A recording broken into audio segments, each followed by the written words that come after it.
So I grew up with a father who liked to tend our garden. We had a garden out behind our house that bore a lot of vegetables similar to our garden here at St. Nick's, only we had corn and beans of all sorts and peppers and tomatoes. And what I learned from my father was that there's a difference between dirt and soil. Dirt can't grow anything, but soil, good soil, is what helps things thrive, things grow. We hear this parable today of the sower, and thinking about it and listening in my brain about it and contemplating about it, I think it should really be called the parable of the people instead of the sower. God in this parable is the sower. God's love and grace and mercy are thrown and given to everyone. But the people are really what this parable is about. Sometimes people are more like dirt. Don't have a lot of nutrients in our soil, in our persons, to help things grow. When a farmer has to tend their crops and, more importantly, prepare the field, they have to remove things that are not part of the good soil, things like rocks, things like underbrush and thorns, things that will choke the life out of anything that is planted. And we as Christians, our job is to continue to become that good soil. There are places in our lives that are thorny, that may have bad memories or situations in our lives that even choke the life out of ourselves.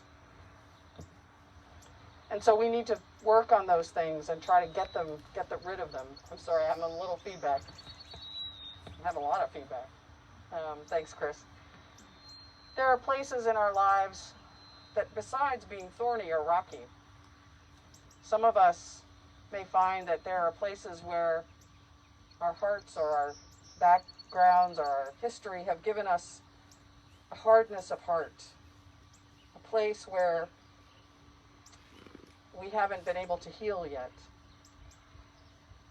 And that's an area that we as Christians should spend time thinking about, trying to find the forgiveness, trying to find the healing, so that we can become the good soil.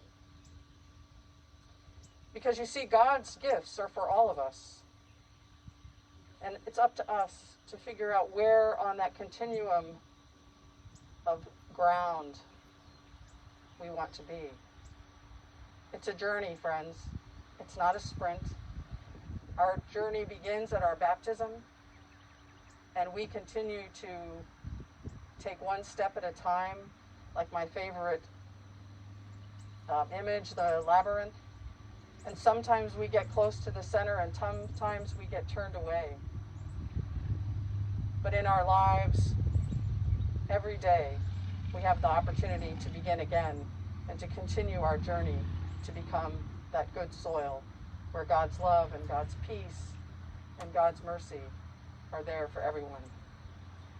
I want to share a prayer that I found this week, which I think encapsulates what I've just said. You call us to wakefulness, O God, our ground and stronghold. May we follow your ways, rejoicing in your mercy. May we open the eyes of our hearts to see that we dwell in the presence of the sacred, for the living earth sings your praise. Sow within our hearts, Lord Christ, the seeds of tranquility and holy action, grounded in justice and loving kindness. Turn the desert places in our hearts to springs of clear, cool water, O Holy One, that your mercy and your love may flourish within us. Amen.